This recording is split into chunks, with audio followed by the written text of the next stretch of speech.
The following video tutorial will cover how to fill out a warehouse receiving form.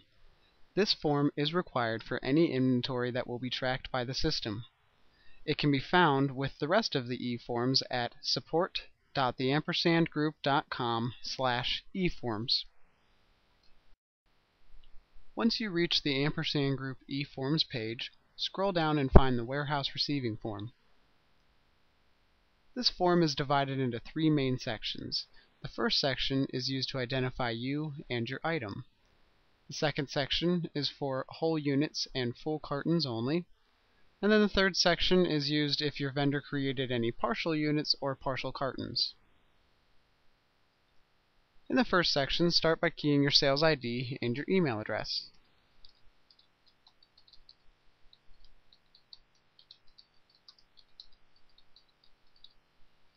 Next, key in your warehouse ID, then your purchase order number, and this brings us to the owner type.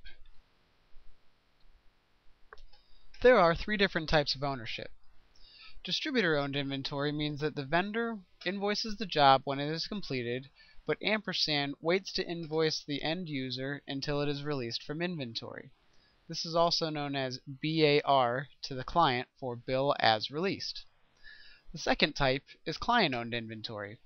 This means again the vendor invoices the job as soon as it is completed, and then the ampersand group invoices it also immediately. This means that while it's sitting in inventory, the client is the full owner, and when the item is released, it will be for $0. The third type is vendor-owned inventory. This means that the vendor will wait until they release the inventory to charge the ampersand group. Once the item is released, the vendor invoices the ampersand group, and the ampersand group invoices your client. Once you select the proper ownership type, the next field is for your item ID.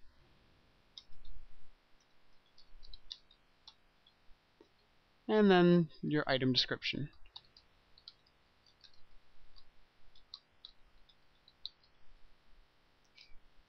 In the sectioning section, we want to enter in all of the information about the whole units that the vendor created.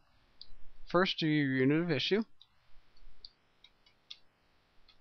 then your cost per unit, your sell price per unit, and then the number of units to be received into inventory. Finally, if you have the information about the aisle, row, bin, you can key this in, which will help when pulling orders.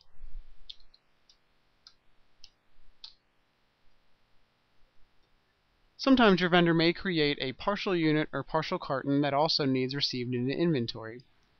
Rather than trying to put a decimal place in the receiving inventory amount in the second section, the third section is used for any of these partial units or partial cartons. Start with the partial unit, which in this case will be a box of 500. Then your cost per partial unit, and your sell price per unit.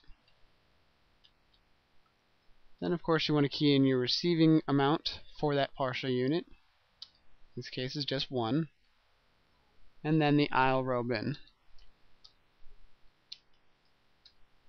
So here I have keyed in that I have 6 whole units of 1,000, and then I have 1 partial unit, which is a box of 500. Finally, at the bottom is an area for you to type general notes to the warehouse manager.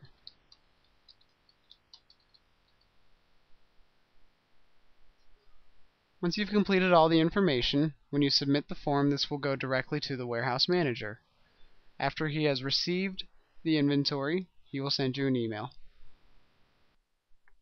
Thank you for watching this video tutorial. If you have any questions, please contact the Ampersand Group support team by emailing support@theampersandgroup.com or calling 330-379-0044.